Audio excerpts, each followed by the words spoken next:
Good morning, and welcome to the CleanTech Lithium PLC investor presentation. Throughout this recorded presentation, investors will be in listen-only mode. Questions are encouraged and can be submitted at any time via the Q&A tab situated on the right-hand corner of your screen. Simply type in your questions and press send. The company may not be in a position to answer every question it receives during the meeting itself. However, the company can review all questions submitted today and publish responses where it's appropriate to do so.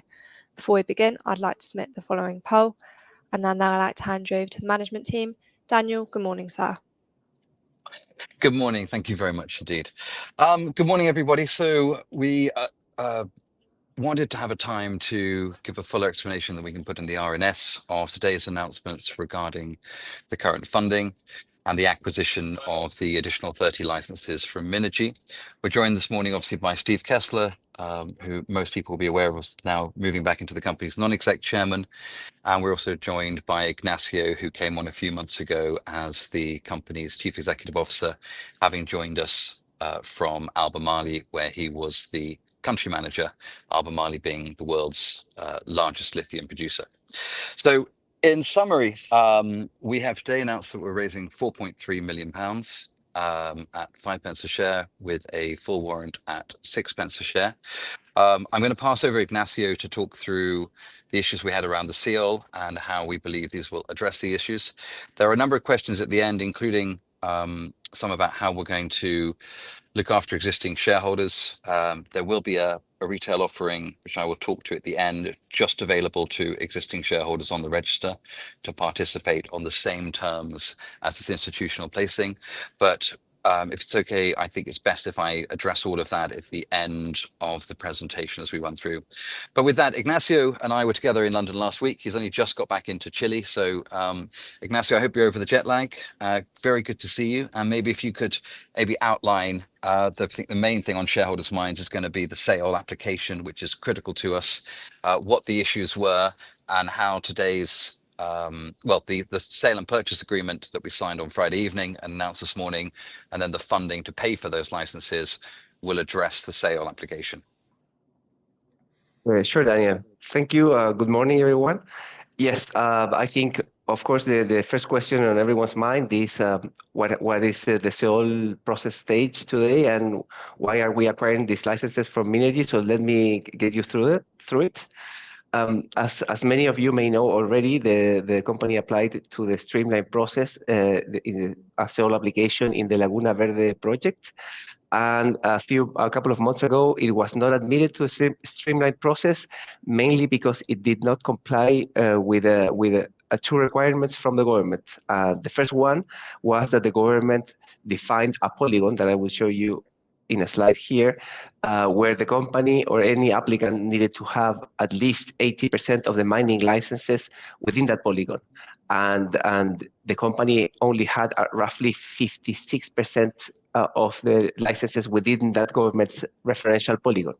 So what the company did at the moment was to propose, as it was accepted during the procedure, to a new polygon, different to the one that you see in black line here in the slide, where we had over 80%. Unfortunately, at the moment, the government decided that they could not change the polygon, and therefore we could not meet that requirement. And the other requirement that we could not meet was to prove that we had 30 million of balance in net assets. So we had roughly 26 or 27 million. So what we did a few months ago was that we inquired whether something would change if we had more than 80%. And we understood that the response is yes, and that's why in this process we are announcing the acquisition of the licenses from the company called Minergy, which holds roughly 40% of the polygon, which you can see are the licenses in pink in the slide. So if you add those 40% to our licenses, which are in yellow, we get to 97.5%, and therefore we more than comply with the government's requirements, and we understand that they will be opening a new streamlined process. So Ignacio, just to clarify for everybody, so our licenses are the licenses in yellow. Minergy has the licenses in pink. You'll see just above the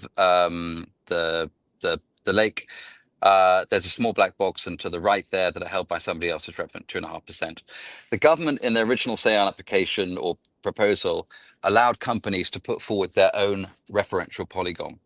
All of our activity has been around the areas of the lake. We've been drilling around the edges of the lake, and that is the area that we think has the most economic interest, although there is lithium across the whole area. So that's where we spent some $20 million on drilling, and most of our resources have gone into.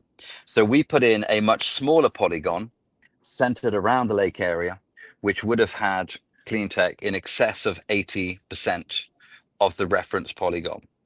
The government said they weren't in a position to change it, and they put forward the outlined line in black. And that led to us being below the threshold of 80%. So just by way of clarification, all licenses in Chile are required to go to public tender unless you have over 80% and you go into, we were using the words interchangeably, the fast track or the streamlined process. And upon being accepted, that means you will get the license. It's subject to then just final documentation and agreeing around some of the taxation and royalties to the government. So just to step back again for everybody, 6 licenses were put forward that the government wanted to see awarded by the end of this year. 3 have been awarded and on their streamlined process, and the terms are fairly similar. 2 were rejected. And then with Laguna Verde, Minergy put in a competing one, and the government said because there was 2 parties, and it was the only sale with 2 parties, that they couldn't go forward. And so Ignacio has spoken to the government, and they said that if we had more than 80%, which in this case we now own 97 and a bit percent, they would reopen, or they would look favorably upon reopening the process. The government won't commit to anything, but obviously Ignacio has been in country for many years and has long-standing relationships with the ministry from his time with Albemarle. So I'll answer some of the questions about why we believe that we would have got and why we didn't and why we've had to take this action. But this now puts us at 97%. This, as has been announced in the RNS, Athos, which is a large institution out of Hong Kong, cornerstoned the investment for 1.6. They really set the terms. To be honest, gentlemen, we were not in a position to really dictate that much given where the current market is. And they've also agreed to write a letter of support, which the government wanted in order to, in terms of our balance sheet, to say that they are committed to helping the company fund its further growth and move the assets into production.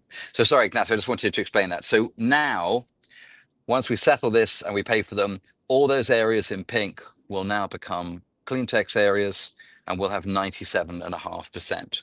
So that was the summary, and maybe in a second, Ignacio, we'll just go through the slides, but you might want to talk about just what the company's process will be for resubmitting an application to the government.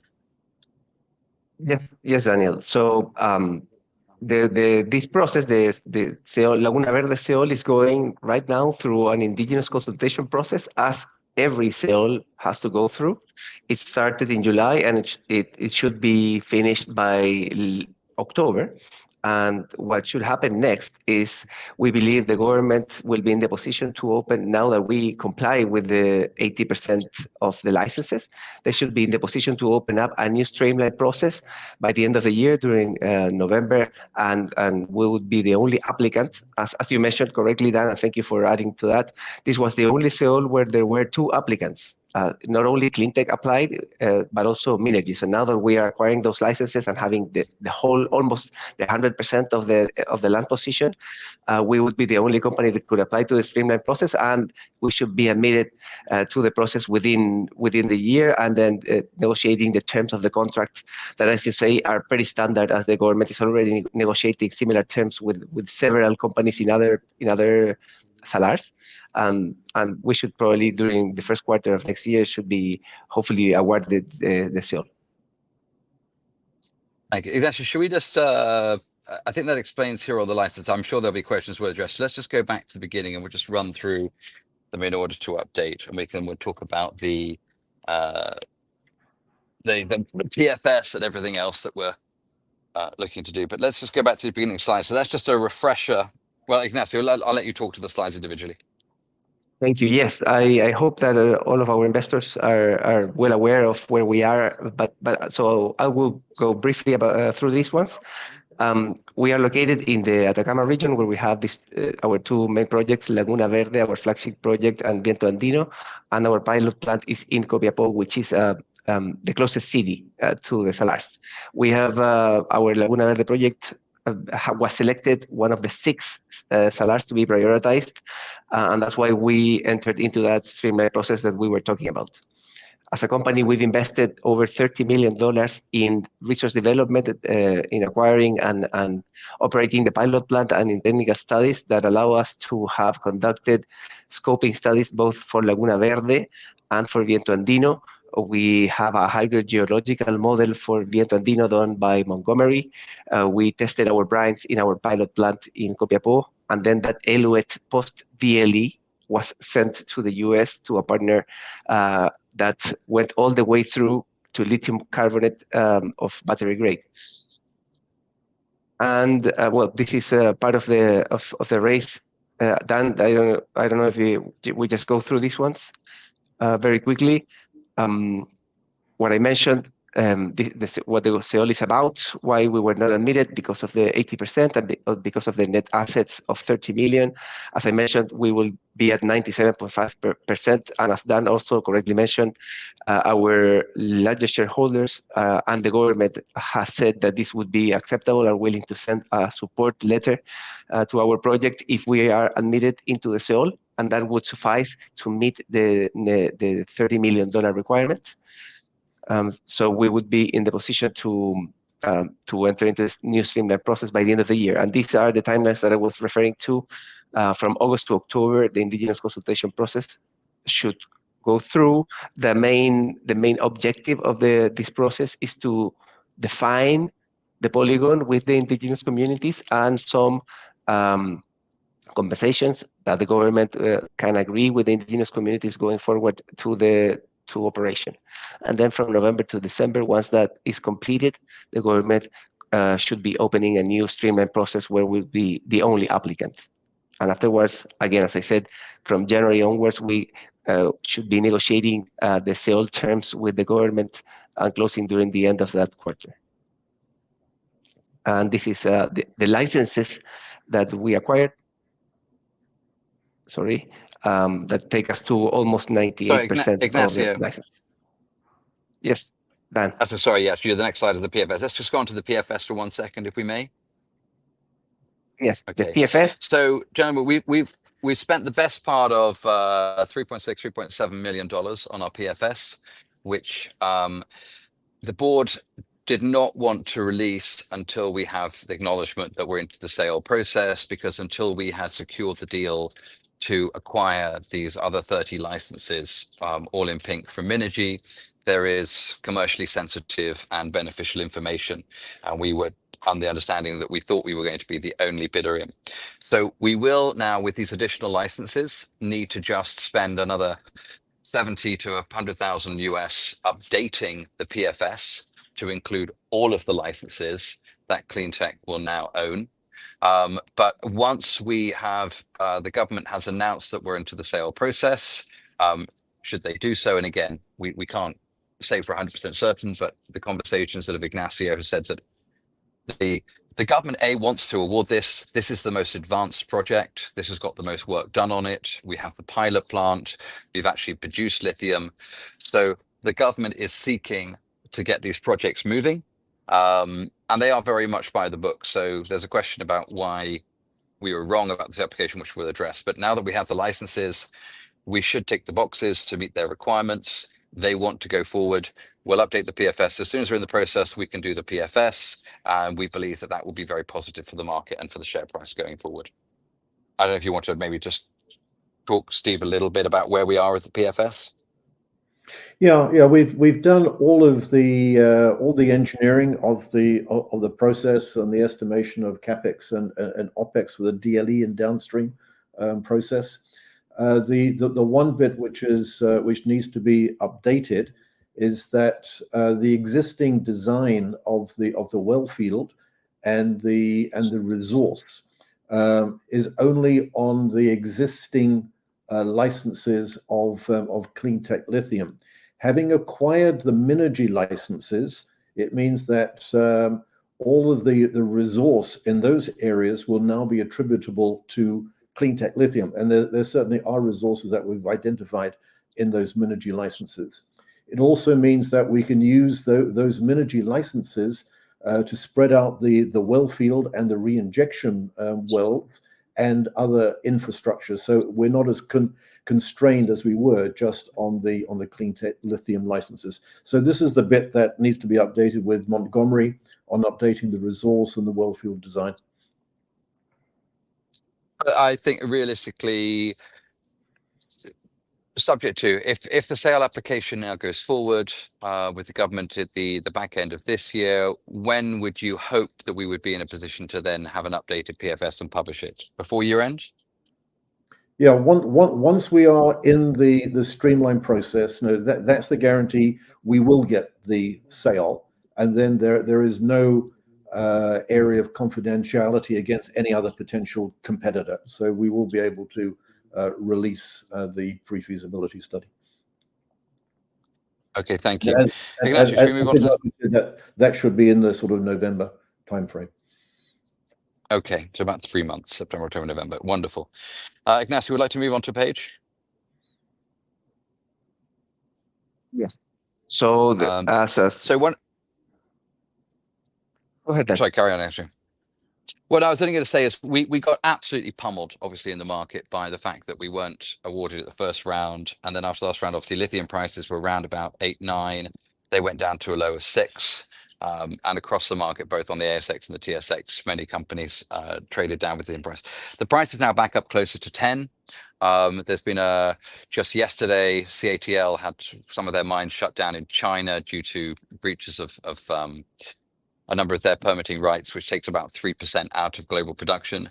So the general forecast is that we're starting to see the lithium price recovery, which we've been waiting for throughout the last 12 months, which is positive. And you've seen a number of the ASX companies recover sort of 50, 60+%. So we're hopeful now that we're going to get back over to 10, 12, 13,000 in the coming months, which will be positive for the overall market. It's really been at the lowest prices. I think that's, yeah, you may want to add to that, Ignacio. I think you said it correctly, Dan. The market sentiment is finally changing. There's demand has always been very strong, but for some reason there was a disconnect between demand and market price. But now we're seeing a rebound, and every analyst that is seeing the end of the decade sees significantly higher prices than what we have today. And we'll probably be experiencing a few more months of uncertainty, but going forward, the price and demand look very strong, and therefore we are confident that when our project comes online, the prices will be much higher than today. And while we can't discuss the PFS, certainly in the scoping study, we still remain in that we expect to be in the sort of the middle of the bottom quartile in terms of all-in costs. So the company and the project is very well positioned to be a very profitable project for any potential strategic partner and to be able to produce lithium in a very effective manner. Do you want us to also mention on the VAT reclaim here? We've got the slide. Yes, because of all the money that we've spent in the country in Chile, there is a law that allows us to recover some VAT from activities, mainly exploration activities undertaken in the country. We submitted that application this year. The Ministry of Economy recognized and approved our application, and it's going now through the SII, which is the IRS. And onto an additional review and approval process. And there's some significant funds that we could recover up to $2 million. Of course, that's what's been accepted. We'll have to see what else or what's the final amount that the SII acknowledges. And this process is ongoing. We expect it will take some additional time, but it's an upside opportunity to recover up to $2 million. Thank you, Ignacio. Sorry, I jumped ahead there. So we just talk about the book. So Althos has announced a large Hong Kong investor. They came in for £800,000, the last round, 800,000. They've cornerstoned this for 1.6. Regal has followed their money as they've done in every round, slightly less than pro rata because they wanted to be under 10%. It's a very small position for them now because they're now a $36 billion fund, and we're at the very sort of end, so they preferred not to be 10%, but they remain supportive. As part of that, it's an entirely different sort of group, but there's the debt side, and so to be supportive, they've extended out for 12 months at 12% coupon. The original debt facility, which we're hoping to repay by now, warrants were set at a 70% premium to the market, so they've been reset. The rest of it's almost entirely existing shareholders. I think there was about £120,000 which went to private client brokers and wealth managers where I don't have direct visibility, but something like 97% was to existing shareholders who've been into every round that we've done really since the IPO and have remained supportive. The new strategic investor there was an RNS put out about an hour ago. Metals One, which is an AIM-listed mining holding company, have invested for 1 million, and one of their directors, his related company, is also coming in for £100,000. So they want to diversify and get exposure to lithium. They very much like the project. So almost 3 million of this was between sort of three parties. There is a question that's coming up in the Q&A. Despite sort of various ones on there, the company is very appreciative of all of our smaller and retail investors. Nobody obviously is particularly happy that we didn't get the sale. Nobody is happy that we have had to raise money at these prices. I remain a significant shareholder, having bought in every round, and I still maintain all the shares that I've ever bought since the IPO. So in order to allow retail investors to invest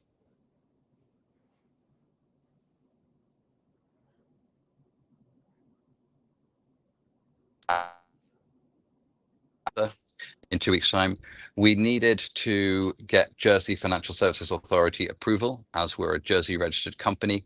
They used to do that in 3 days. They are now taking up to 10 business days. So that will be announced for 2 weeks today, and that will then go out to the usual parties, Hargreave Hale, IG, et cetera, on the previous ones. And any of the existing shareholders who are on the call are able to facilitate through their broker, or if they can't facilitate through their broker, then they just need to get in contact with myself. And as long as we can demonstrate that they're on the register in 2 weeks from today, then they're in a position to participate in that offering so that we don't disenfranchise or disadvantage smaller retail shareholders who've been such a pivotal part of the company's progression so far. I'll come on to those last questions. So as part of this, the Metals One will end up just over 10%. As a shareholder at 10%, they're going to most likely get some sort of board observation or board role. There'll be a further announcement out in due course. But as part of this, the company has decided we really want to focus on just Laguna Verde. So we've slimmed down the board. We thank all of the non-execs for their time and their input. And we might look to address and expand the board in due course once we get into the operating position. But at the moment, we're going to stream the board down. So Steve will go back to being non-exec chairman. Ignacio is on the board. And then we'll see an addition to an additional board member to maintain the Jersey role that we require for the Audit and Remuneration Committee. I don't think there's anything more to add from that. It's a couple of ends slide on the appendixes, which we could now go back through. I'm happy to answer questions. But yeah, so it's up to Ignacio now, in his relationship with the government, to update the sale application. We'll then look to put that in as soon as possible, but there's obviously some paperwork on the increased licenses. And once we get confirmation that we're in the sale, then Steve is going to be working hard to update the PFS, which we'd hope to put out by the end of November. And at that point, we can move forward. But without going into names, I think, Ignacio, do you want to say this? We continue to get approached by major multinational mining companies and industrial partners. I know there's been several just in the last weeks. Now, that may or may not come to anything. but there continues to be a lot of industry interest in acquiring further lithium resources. And the company's got, I mean, how many people are now in the data room who want to open a discussion with the company about joint venturing once we get awarded the sale? About 8, I would say, Dan. Yeah, and there's been a lot of interest. I think most companies acknowledge what we've done, the money that we spent in developing this resource that makes us the company, I believe, is closest to production, where we to get all the permits that we need. But I also acknowledge that the sale is very important, and that's why acquiring these licenses, getting into a streamlined process, being the only company applying and getting the sale will allow us in parallel to have all of those conversations with strategics going forward.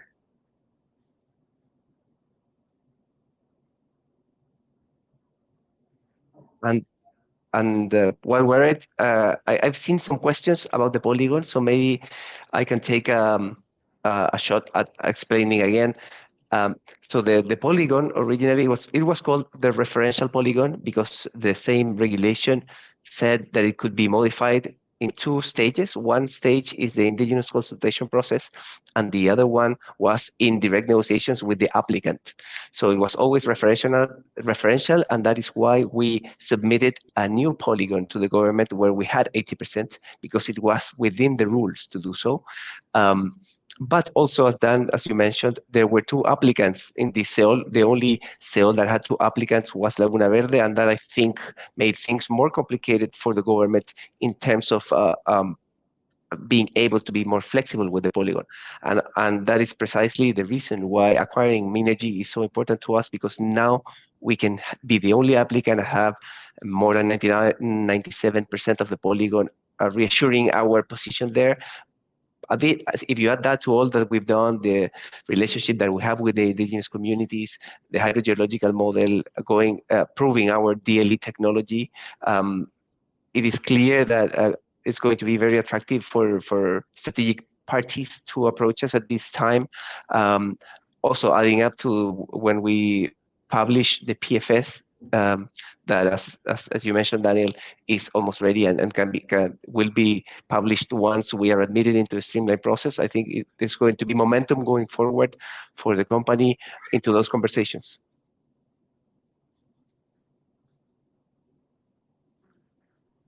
Okay, I think we might have lost Dan here, so we can take some of these other questions. There's one here: are there going to be more fundraising, no placements? No, we've really wanted to take a bit of the pain now, make sure that we are well funded through into 2026.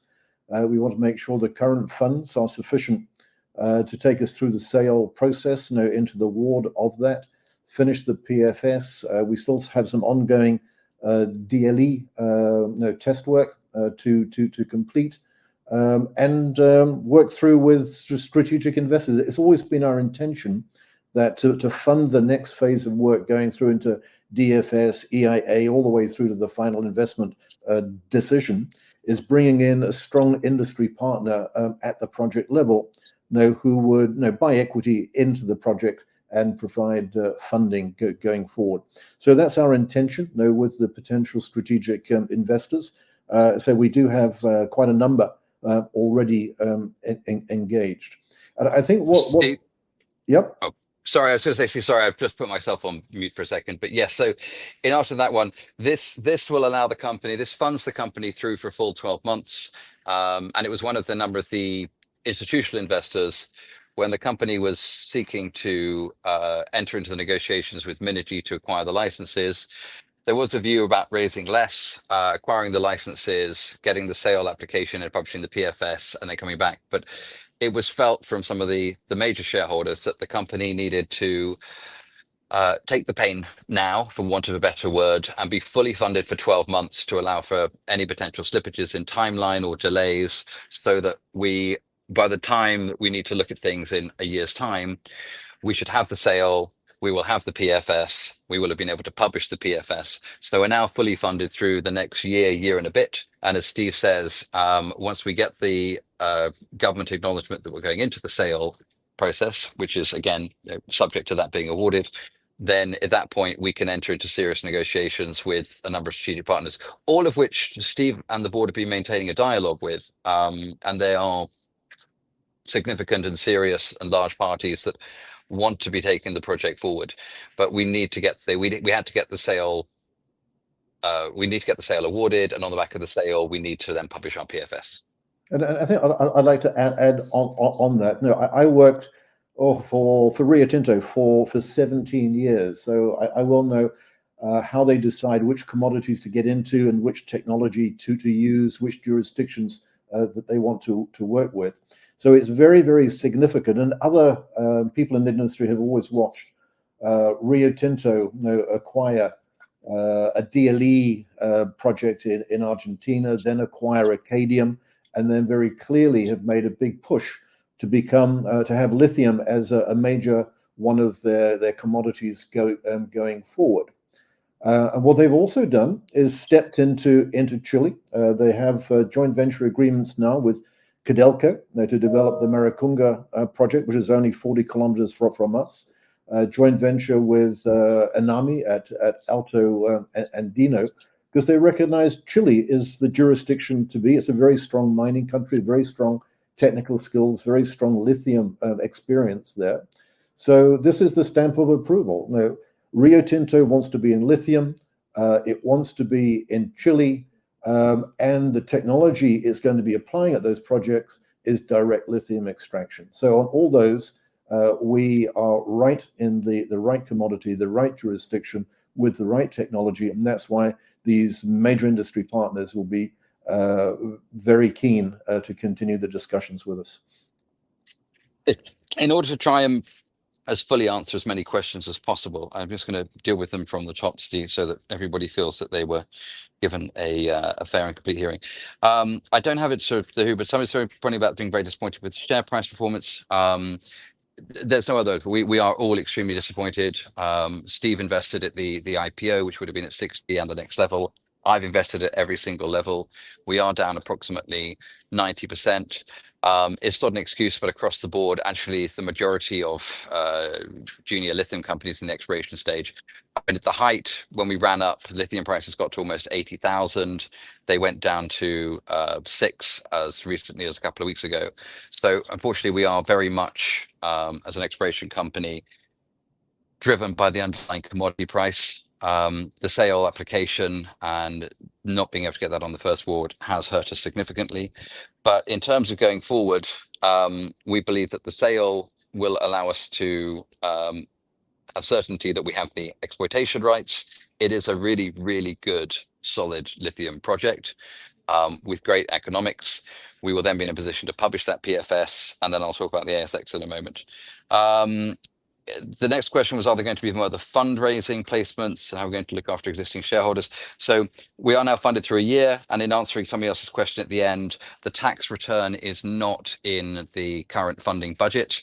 We'd hope that the government will move as quickly as possible, but as there's no clear visibility, we didn't assume anything on that. So there's $2 million additional to coming into the working budget, which would take us through to another sort of 18 months. In terms of how we're going to look out for the shareholders, the only way we can do that is to make sure that they have the same opportunity to participate should they wish to as the institutional investors, which is why we will be doing the retail offering. As I say, usually we would have announced that this morning. However, due to the requirement for Jersey Financial Services Authority approval, because it would go out to more than 150 parties, or technically could, because we have about 350, 400, I think, sort of plus retail investors, we need their process. That used to be 3 days. They've now requiring 10 days. So the intention is to announce that 2 weeks from today. That will be open for several days, and we'll do a webinar in 2 weeks to make sure that everybody's aware and sees that and is fully informed of the process that's required. Steve, we're being asked how do we misjudge the probability of the granting of the sale, and maybe at the same time we're being asked about Minergy and how long they've had the licenses and why we thought it wasn't going to be a problem. Maybe you could address that. Yeah. When we made the initial application 2 years ago and then a year ago, We went through all the early stages of approval, but then when this government came in and they launched the National Lithium Strategy, we were asked to withdraw our application and submit through the present procedure. Minergy have had licenses. They've had licenses for a long time, beside us, but have done nothing with them. We have overlapping licenses with the intention that when they don't pay their patentes, we would inherit those licenses. In the discussions with government, we understood that there was going to be flexibility in the polygon. That's why it was called a referential polygon. But then when Minergy, I say, who've done no work, they submitted an application for a sale, and the legal department of the Ministry of Mines was uncomfortable with the change, to our polygon. Because they are concerned with litigation by Minergy. So the legal department insisted that the polygon that was published was the only one that could be used. I think now we're in a position of having just about all the licenses. That's taken away the fear of litigation by any other party. So we should be in a fairly straightforward position now on. And as disclosed in the RNS, so it's effectively just under $1 million now. It's about $1 million upon awarding of the sale license, which creates significant value in the rest of our licenses. The rest of the payments will come out of production, well, at FID in production, which is very similar to the existing agreement on the rest of the licenses that we hold. And if we're doing it 10,000 tons per annum plus, the amounts are fairly de minimis to the cash flows that the company would be generating from the project. I think, Steve, there's a number of similar related questions around to that, the polygon area, which has been largely done. The plus 80% was always known. As Steve said, it was referential. To be candid to everybody, look, we believed that our polygon would be accepted. The legal department said no. We got it wrong. So the only way to deal with that has been to negotiate with Minergy. Obviously, it's been very uncomfortable for the board and for all shareholders. We're not looking to try and excuse it. There was an assumption that we thought would go forward, which was proved to be incorrect, but we've now addressed that. And while it's with Ignacio and his relationships, we have a strong belief that we will now go forward. The government wants to see these licenses awarded. We are the most advanced of all the projects. We spent the most money in terms of the most activity and the drilling and the most with the local communities. We're the only company to have a pilot plant in Chile. We're the only people to have demonstrated that the DLE works in Chile, and we're the only people to have actually produced lithium carbonate from a new project in the last, I think, sort of 20 or 30 years. Ignacio, turning to you, there's a question about, is there any concerns about the change of potential government in the elections later this year? Well, the elections are in November, and there should be a ballotage between the two highest voted candidates in December, and government change is in March. So first of all, regarding the what they call the lame duck, or the government not doing things, going closer to March, I don't see any issues. I've been there in government changes before, negotiating things with government, and I've had a contract signed March 11, which is usually the day when government changes. So especially in the lithium strategy, which is very important to this government, I am sure they will continue working and awarding the sales until the last day. So there's no concern. And then on the candidates, there are, well, this government, as most of you will know by now, is kind of a leftist government.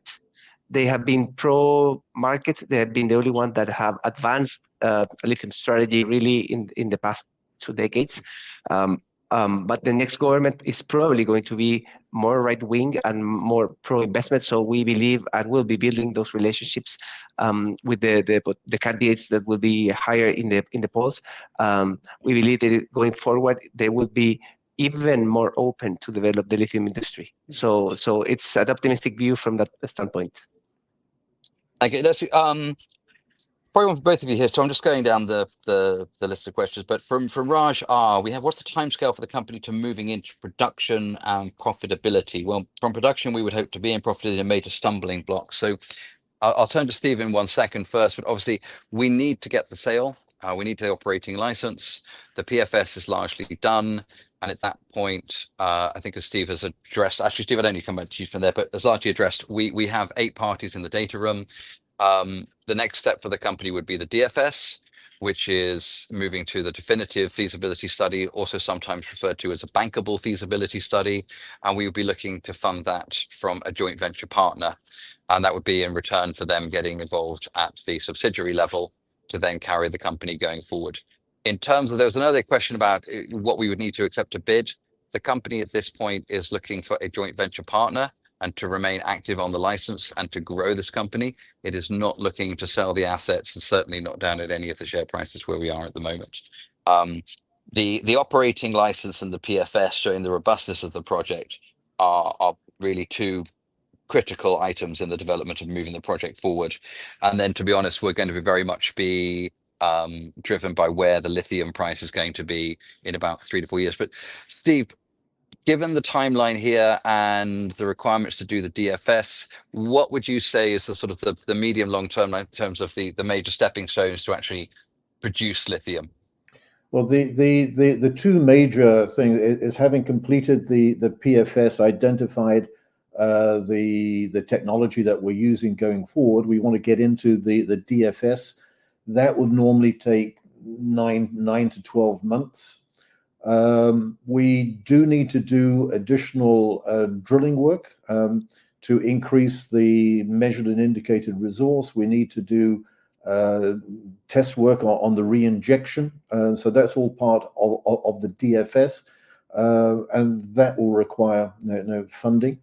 The environmental permitting regime in Chile is strict. We need to get on and complete baseline studies and make sure that those are updated and do an environmental impact assessment based on the plant design. So the baseline studies normally take a year, so they'll be done in parallel with the DFS. The EIA would take 6 to 12 months, and then we're into the permitting process. The reality in Chile is the actual permitting by government has taken much longer than it used to in my day in Chile. But this government has committed itself to reviewing the permitting process to make sure it meets the needs of mining companies and is speedier than it has been in past years. So it's a bit of an open-ended question whether the permitting can be done in 1 to 2 years, but certainly we're looking at coming into production before the end of the decade at a price of the price of lithium, which is going to be very much stronger than where it is today. I think we're being sort of more caged, but to paraphrase, so CL, PFS, we're talking to the ASX a second.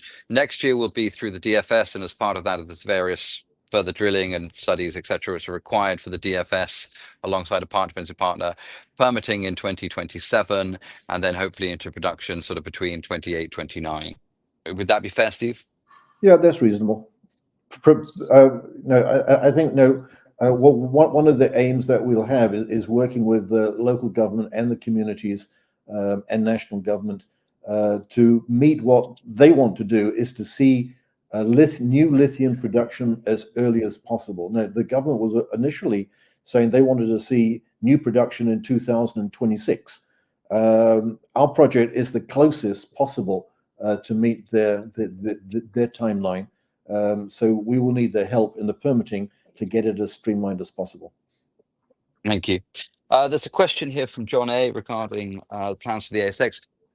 We spent a considerable amount on the prospectus going forward. The ASX wanted to, well, come as the brokers there. The ASX would really like to see the sale awarded. They have quite a lot of latitude about who they permit and when they give you the grant to list. And the local brokerage community there thinks that we would do much better with the PFS. So we don't require any further capital for the next year and a half. If the that refund gets paid, we're funded through for the next sort of 18 months. And I think this round, some of the warrants will no doubt get exercised as once we get the sale and we get the PFS out. So the requirement for a standard ASX listing is to have 300 shareholders with a parcel of $2,000 Australian, which is £1,000 each of security. So you need your 300 names. Because we have a number already in a diverse, the ASX will allow us to go to 150 names. So we'd have to raise a minimum of about 300,000 Aussie, so £150,000. So once we are away, and we have the sale and we have the PFS published, there is a discussion subject to board approval that we'd probably just get onto the ASX. The valuations are still significantly higher. There's still 40 plus lithium companies on the ASX versus sort of half a dozen in London. Obviously, you have companies like Lake and Galan just over the border in Argentina, both of which have got half a dozen analysts covering them who won't cover CleanTech Lithium while we're not on the ASX, but who Steve and I have met with in the past. And if they're covering Galan and ASX, they do the peer comps, they would have to cover CleanTech. So the intention will be to continue with that. Once we've got through the 2 milestones of the sale and the PFS, and that would just be a compliance listing. And I think that would broaden us up to a much more wider and new audience. And at some point, even when you go into development a couple of years' time, although most of it will be debt and project financed, there will be some equity required at that point. And the whole point of the ASX was to allow us to access a broader and deeper pool of capital.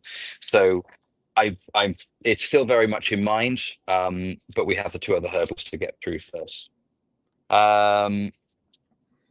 Greg J, to address your comment, it's a good strategy to take a hit on the longer term fundraising. I think it was really driven by the major institutions who cornerstone it.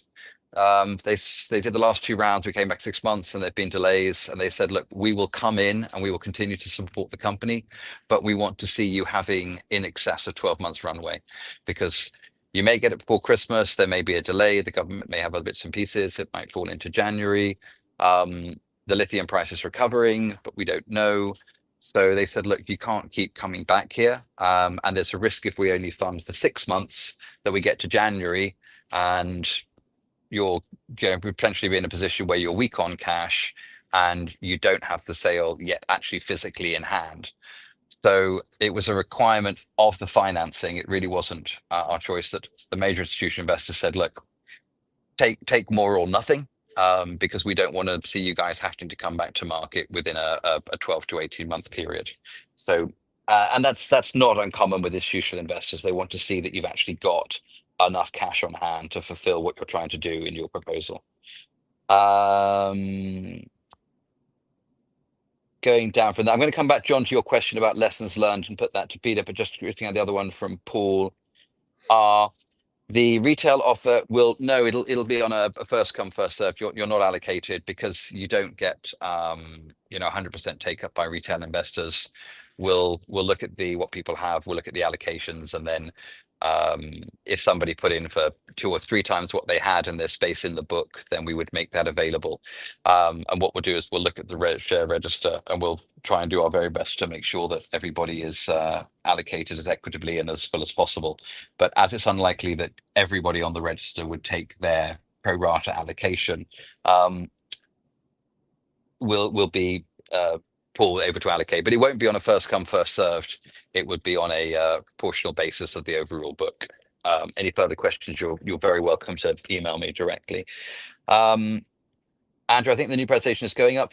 Steve, do you want to just come back to this question here from John about what lessons have been learned? It says the optimism seems the same as last time. I would say actually the optimism is much stronger than last time. Maybe Ignacio, you'd like to talk about, I mean, we have sort of covered it, but we could address again your level of confidence and the government's desire to move the project forward.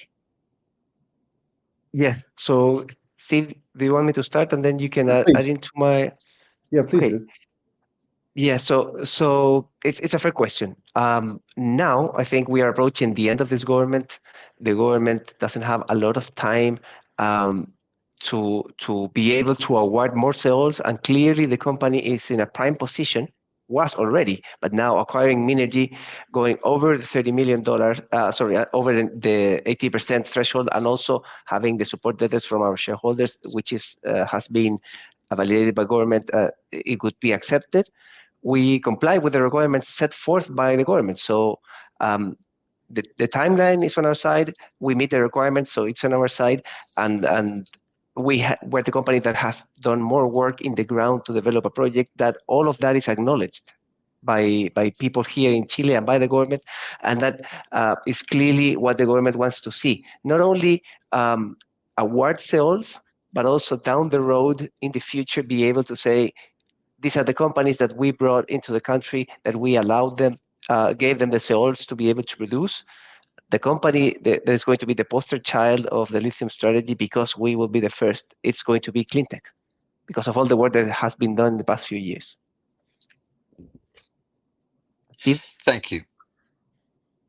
Yeah, and as far as lessons learned, when we went into this process, we understood the polygon would be referential. There was room to submit it where we could demonstrate we had 80% of the licenses. As I mentioned earlier, it's because this other company, Minergy, stepped in and said they were submitting a sale.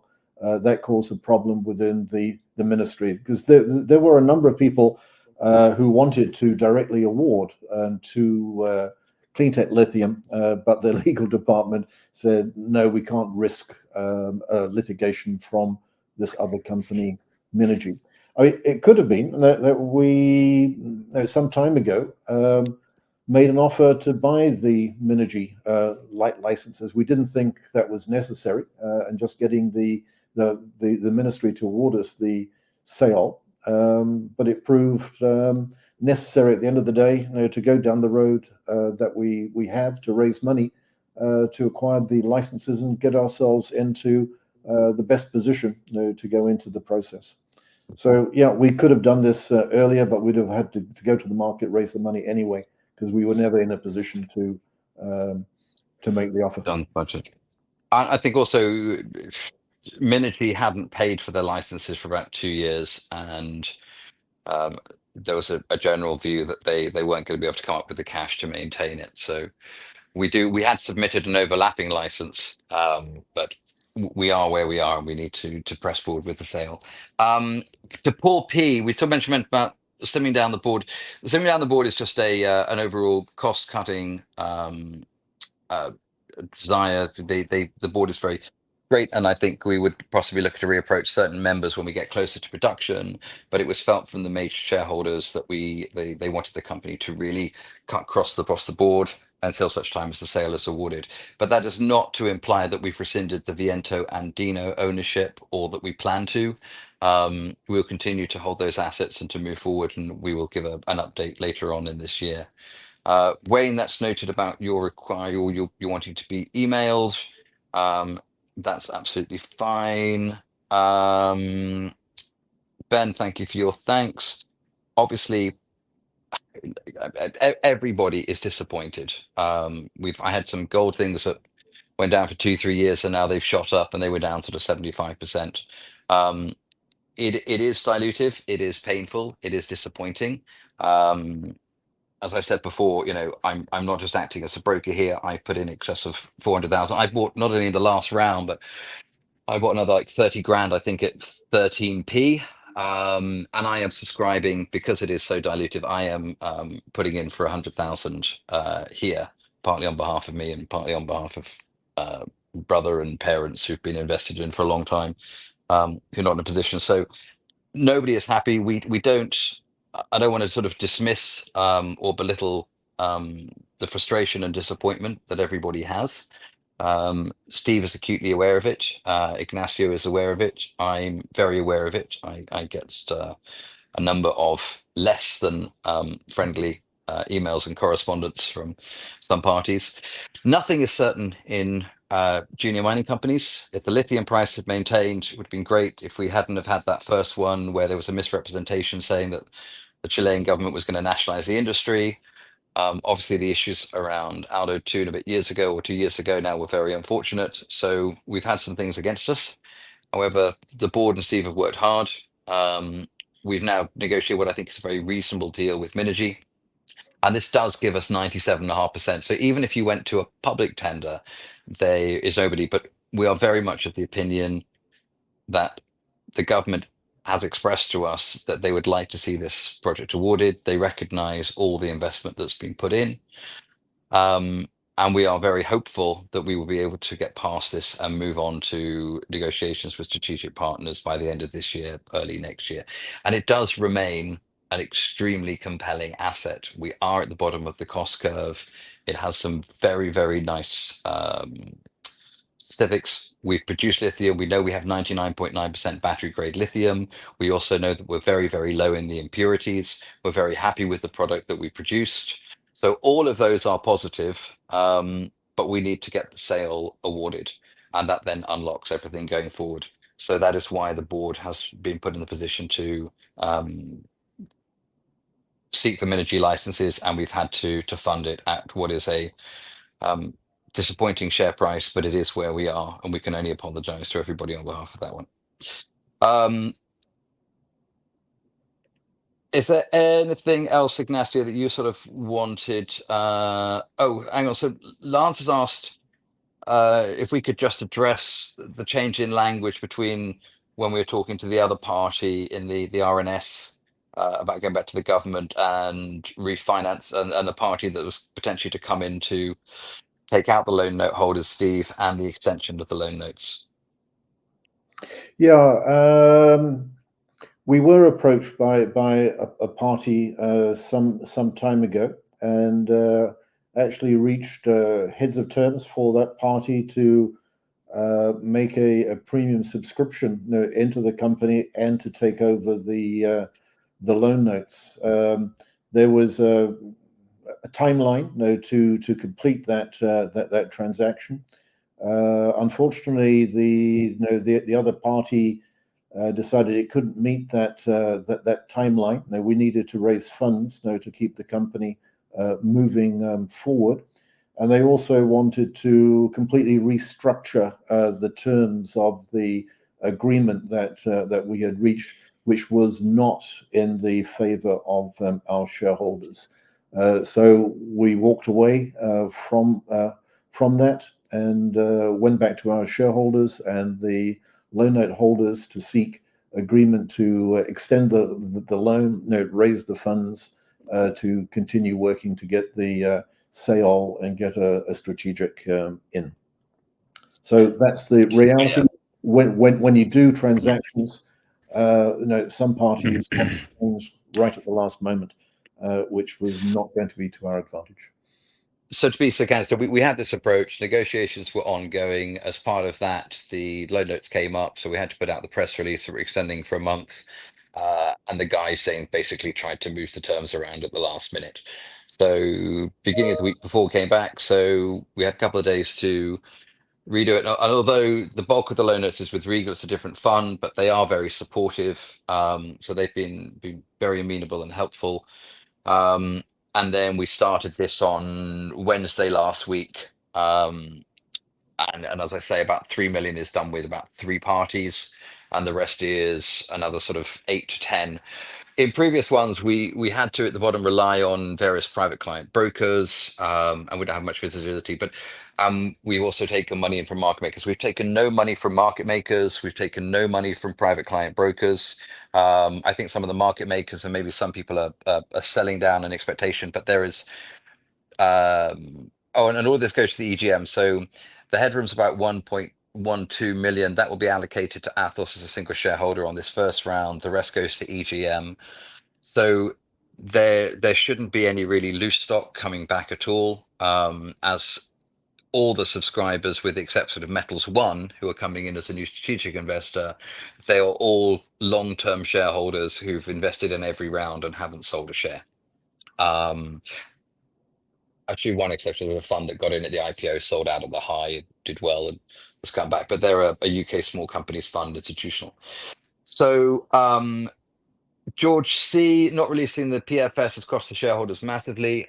We don't disagree. It has, however, strategically, once we were aware that Minergy had put in a competing bid on the seal, it wasn't commercially sensible to release the PFS because there is information in there that would be able to assist another party. What you would do as a company in the event that you weren't for some reason to ever get the licenses, you would then be able to predominantly sell that PFS or a large part of that work to a third party. So once we have gone into the process again and we've updated the documentation to include the additional 30 licenses and resubmitted that to the government, we would expect that they would come back fairly quickly to say that we're in the streamline process.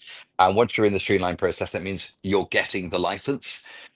It's subject to the terms, but Ignacio said 3 other sales have been awarded and they're pretty much on identical terms. When they say it's a negotiation, it's like the government sets out. So there's various paperwork and contractual work, etc. It needs to be put in place. And at that point in time, the intention would be then to publish the PFS.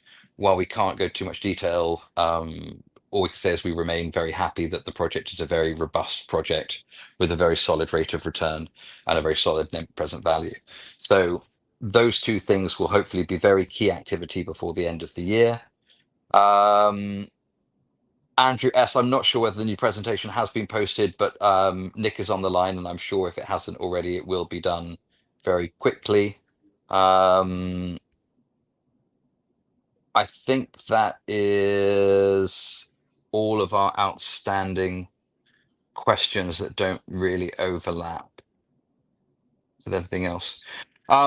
So for those investors that should wish to, we plan to launch the retail offer 2 weeks today, subject to Jersey Financial Services Authority approval, which is no reason why we'd expect not to get it, but it's just the process we have to go through. And then I'll hold that open for 2-3 days. It's only to people who will be on the register. So it is people that have to be on the register on that Monday. And the way it works, like last time, is it goes out to the major retail brokers, so to Hargreaves Lansdown, AJ Bell, etc. They will cross-check their register that they have on the Monday 2 weeks from today. They will then send out letters to everybody. But we will do a webinar to make sure that everybody is aware that it's live. We will also do an RNS. And then if you don't get communicated from your broker, we can assist anybody in terms of following up. And in the event, I'm not licensed to deal and promote to private individuals, the exemption being people on the register. So if for some reason your broker is not on the platform or they're not being cooperative, then parties can email me directly and we'll do everything we can to help facilitate getting people in who are existing shareholders. So as summary, I think obviously everybody is disappointed we didn't get the sale. We're disappointed in the share performance. We're disappointed in the liquidity, but this should be a transformational process forward. We are now fully funded so that there will be no further fundraisings in the foreseeable future. And we very much are now working with Ignacio to get these applications in and to start working on updating the PFS now that we have the increased license area. And what we'll probably do is look to do, and we're also going to start going out and doing a lot more telling of the story. The acquisition of the licenses does, to our mind, de-risk the process by sort of 90-95%. You can never be 100% certain. So we will start to do a lot more investor relations work. And you also, to be honest, everybody, you need the lithium price in your favor. It's a hard thing to go and promote the company when you've got the headwinds against you of the whole sector coming off and everybody's share price going down. So I now think that we've got a good story to tell again, and we're going to have the lithium price in our favor. So Ignacio and I will do a fair bit of marketing on the back of that. But with that, Steve, is there anything else you'd like to add? No, I think we're definitely on the turn here. I think we're on the track to get the sale. We'll finish off the PFS. I think strategic investors are realizing the lithium market has got very strong demand fundamentals, and it's still in place. The price is going up They want to get secure supply of good quality lithium from a reliable jurisdiction. And I think we're tremendously well placed for that. And when it comes time for the ASX, I think that's also going to be a very good story to tell down in Australia. And everybody's just last comments from Ignacio, but everybody with this, obviously, you know, I was very much hoping for the sale last year and this last round, and I agree with all the comments about the PFS. So I did sit down with Ignacio and said to Ignacio, you know, while it's not entirely of your control, how confident you are that if we raise this money and I go back to shareholders again and I ask them to invest into another round, that we will get it. And Ignacio, do you want to sort of comment in obviously it's up to the government, but your belief in Yes, as few words as possible. Yeah, Dan. So I believe we are extremely well positioned now to enter a new streamline process and be awarded the sale under this streamline process, because now we have more than 97% of the licenses within the original polygon. We have the support letters. The government is coming to an end, so everything is aligning towards CleanTech getting this admitted and then awarded the sale under the streamline process. And it should be in a fairly short time. I think we'll be all up for a ride. We're in August.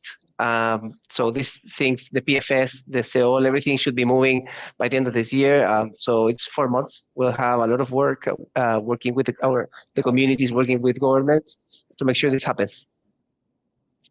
And on the last comment from Wayne about the size of it, Wayne, we put 250, but Wayne posted a question, everybody, about 250 not being enough. We put 250 last time, and I think we had 212. There is quite a lot of latitude in the wording that allows, and obviously, the company does value its smaller shareholders, and we do value the support that everyone's got, and we acknowledge the disappointment, and we acknowledge the fact that this is a very dilutive raise, and having been put upon us to have the warrant at 6p.